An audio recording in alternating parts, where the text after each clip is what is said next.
গঠনতন্ত্র অনুযায়ী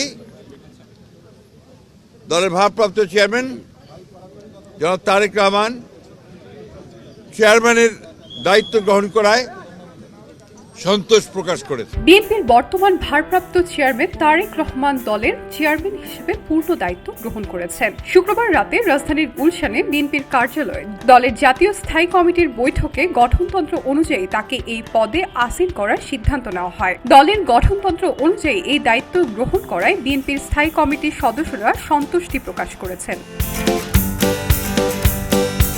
স্থায়ী কমিটির বৈঠক শেষে বিএনপির মহাসচিব মির্জা ফখরুল ইসলাম আলমগীর গুলশান কার্যালয়ের সামনে অপেক্ষমান সাংবাদিকদের বিষয়টি নিশ্চিত করেন। এ সময় তিনি আরও জানান, তারেক রহমানের উত্তরবঙ্গ সফর আপাতত স্থগিত করা হয়েছে।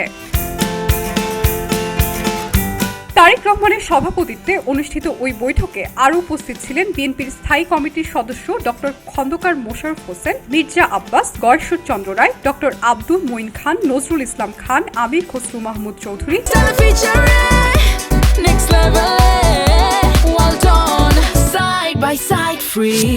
সালাউদ্দিন আহমেদ, সেলিমা রহমান, ইকবাল হাসান মাহমুদ টুকু, মেজর অবসরপ্রাপ্ত হানিফ উদ্দিন আহমেদ বীর বিক্রম এবং অধ্যাপক ডক্টর AZM জাহিদ হোসেন।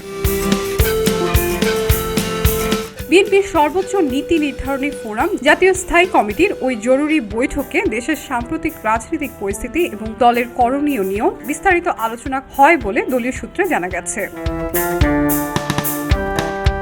পরে দলের পক্ষ থেকে দেওয়া এক সংবাদ বিজ্ঞপ্তিতে জানানো হয়, বিএনপি চেয়ারপারসন এবং সাবেক প্রধানমন্ত্রী বেগম খালেদা জিয়ার প্রয়াণে দলের চেয়ারম্যান পদটি শূন্য হয়। এই প্রেক্ষিতে গঠনতন্ত্র অনুযায়ী জাতীয় স্থায়ী কমিটির বৈঠক ডাকা হয় এবং সভায় সর্বসম্মতিক্রমে তারেক রহমানকে আনুষ্ঠানিকভাবে বিএনপির চেয়ারম্যান হিসেবে দায়িত্ব দেওয়া হয়।